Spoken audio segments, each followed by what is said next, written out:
رحم اللہ من قرأ الفاتحہ۔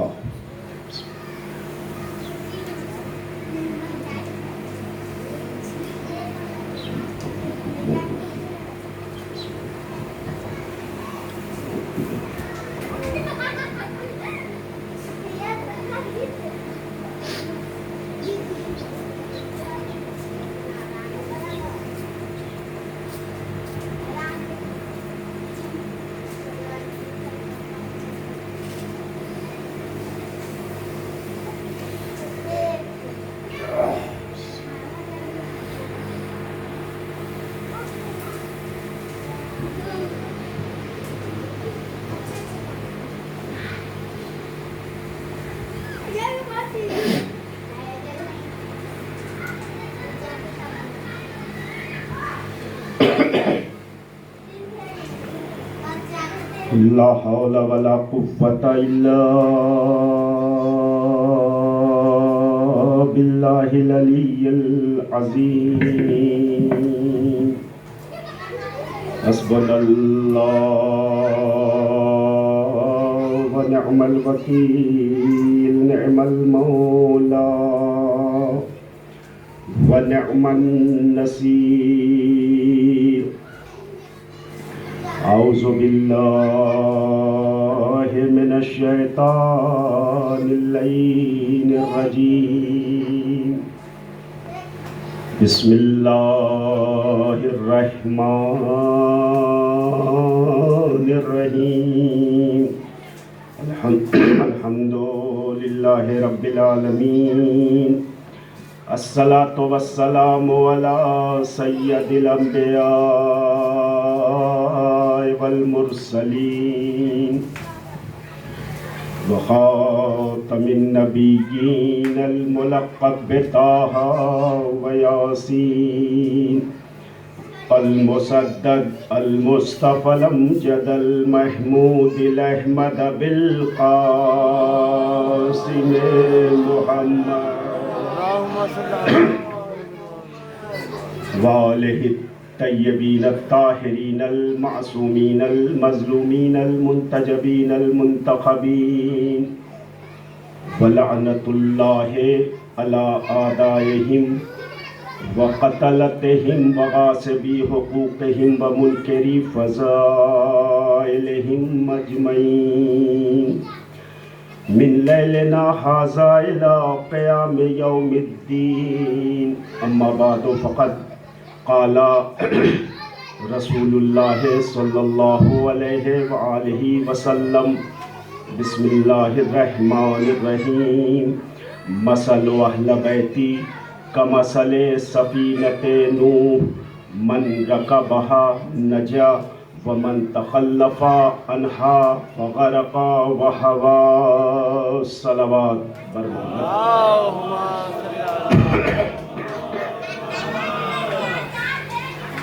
عزیزان گرامی، برادران ایمانی، سوگواران سرکار سید الشہداء اور عزاداران مظلوم کربلا،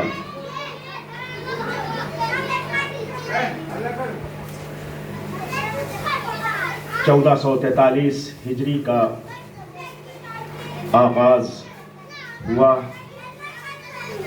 اور ہم نے 1443 ہجری کو مجلس سرکار سید الشہداء سے شروع کیا۔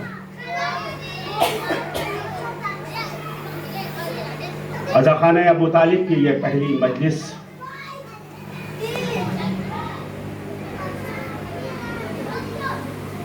حمد و ثنا اس رب کائنات کے لیے جو کائنات کا مالک بھی ہے، کائنات کا خالق بھی ہے، کائنات کا رازق بھی ہے، وہ رب کائنات کے جو رحمان بھی ہے، رحیم بھی ہے، وہ رب کائنات کے جو انسانوں کے اوپر کرم فرما بھی ہے اور کریم بھی ہے۔ اس معبود برحق کا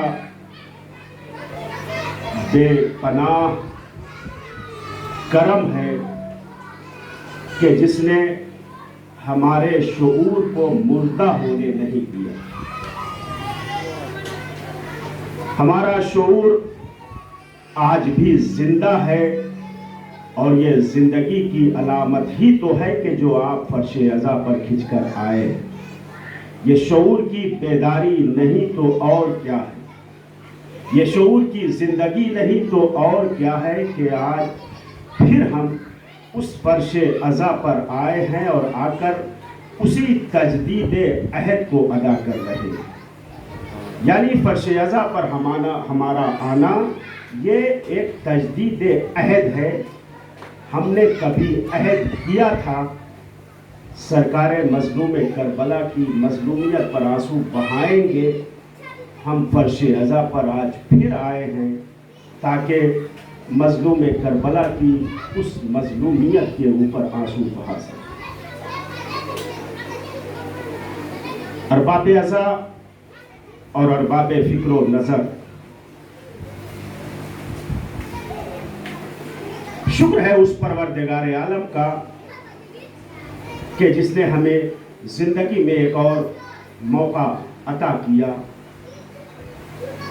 ورنہ حالات آپ کے پیش نظر ہیں. کتنے ایسے ہیں جو کل تھے آج نہیں. یہ اس پروردگار عالم کا خصوصی کرم عزاداران مظلوم کربلا کے اوپر ہے. آج ہم فرش عزا پر آئے ہیں. آنے کی وجہ صرف یہ ہے کہ غریب نینوا کی اس ماں کو آنسوؤں کا نذرانہ پیش کرنا ہے. ہدف اور مقصد صرف ہم عزاداروں کا یہی ہوتا ہے.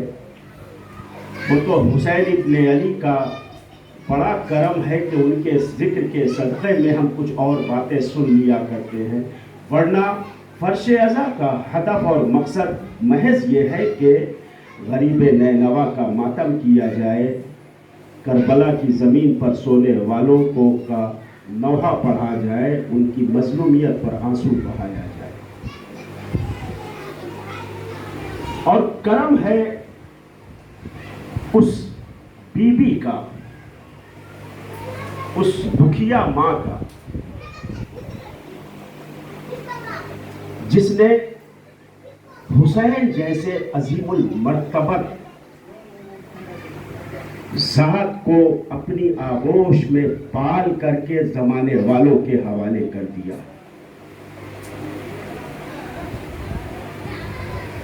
اور لاکھوں اور کروڑوں سلام ہو کربلا کی اس شیر دل خاتون کے اوپر کہ جس نے اپنے گود کے بالوں کو دم توڑتے ہوئے تو کربلا میں دیکھا، مگر انسانیت کو دم توڑتے ہوئے نہ دیکھ سکی. پر یہی تو وجہ ہے کہ انسانیت کو دم توڑتے ہوئے نہ دیکھ سکی تو یزید کے محل میں حسین کی مجلس کو برپا کر اور وہاں سے فرش عزا کو لپیٹ کر کے سمیٹ کر کے احترام کے ساتھ آپ کے حوالے کر دیا. اب اس فرش عزا کا احترام آپ کے ذمے ہے. آپ کتنا احترام کر سکتے ہو اس فرش عزا کا، اس لیے کہ یہ کسی اور نے نہیں دیا ہے، حسین کی دکھیاری بہن نے یہ آپ کے حوالے کیا ہے. ہمارا لاکھوں سلام ہو اس ارض کربلا پر، زہرا کے لال کے اوپر، جس نے سرزمین کربلا پر اپنا گلا کٹا دیا اور ہم انسانوں کو جینے اور مرنے کا سلیقہ سکھا دیا. سبحان اللہ.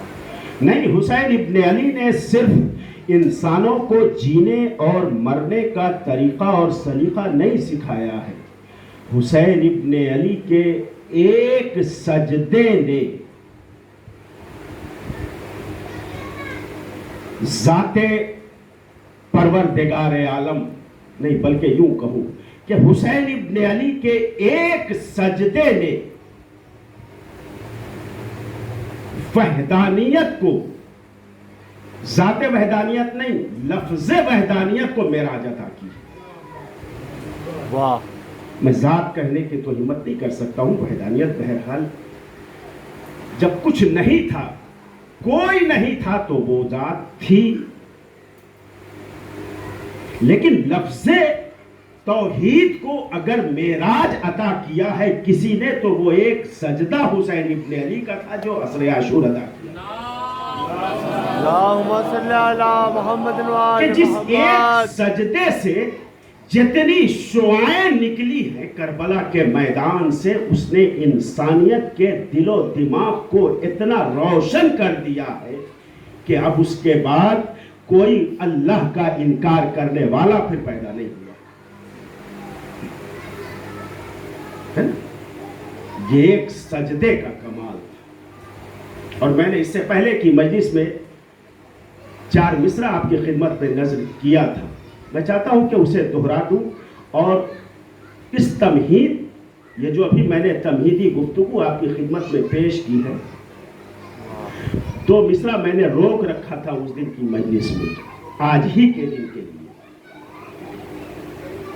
حسین ابن علی نے ایک سجدہ جو کربلا کے میدان میں کیا ہے، اس سے وحدانیت کو معراج عطا کیا ہے. شعور صبح ازل کو حسین کہتے ہیں. شعور صبح ازل کو حسین کہتے ہیں. عمل کے حسن عمل کو حسین کہتے ہیں. واہ واہ. اور خدا کی ذات معمہ تھی آسمانوں پر، زمین پہ اس کے بھی حل کو حسین کہتے ہیں. جو ایک، اب یہ 2 مصرع اور جس کے لیے میں نے آپ کو اتنی زحمت دی ہے، کہ جو ایک لمحہ ہے انکار، پوری توجہ عزیزان محترم، ایک ایک لفظ پر توجہ کیجئے گا. جو ایک لمحہ ہے انکار ہے خدا کی بقا. جو ایک لمحہ ہے انکار ہے خدا کی بقا. خدا قسم اسی پل کو حسین کہتے ہیں.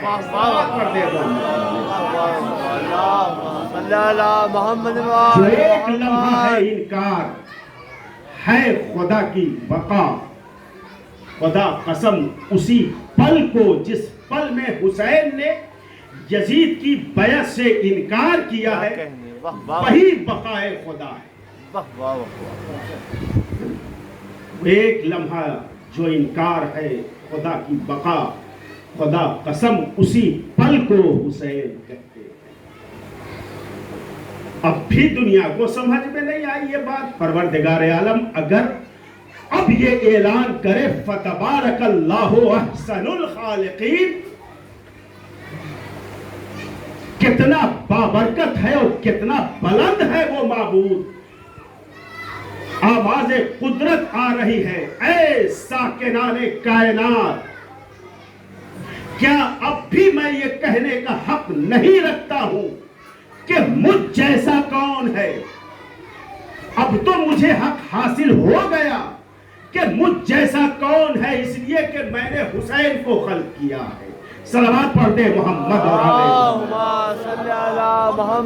میں حسین جیسے بندے کا خالق ہوں. اب تو میں کہہ سکتا ہوں کہ میرے جیسا کون ہے. عزیزان محترم، قرآن کی آیتیں، روایت تاریخ کی آپ ہمیشہ سنتے رہتے ہیں، اور یہ جو میں ابھی عرض کرنے جا رہا ہوں یہ بھی آپ کی سنی ہوئی آیت بھی ہے، سنی ہوئی روایت بھی ہے. لیکن ایک عجیب نقطہ آپ کے ذہنوں تک پہنچانے کی سعادت حاصل کر رہا ہوں. تاریخ کا وہ منظر، قرآن کی وہ آیتیں آپ کے پیش نظر ہوں گی کہ جس میں پروردگار عالم نے اس بات کا اعلان کیا، انی جاعل فی الارض خلیفہ، میں روئے زمین پر ایک خلیفہ مقرر کرنے جا رہا ہوں. اور جب فرشتوں کے درمیان میں یہ اعلان کیا اور اعلان کرنے کے بعد کہا، اور دیکھو جب میں آدم کا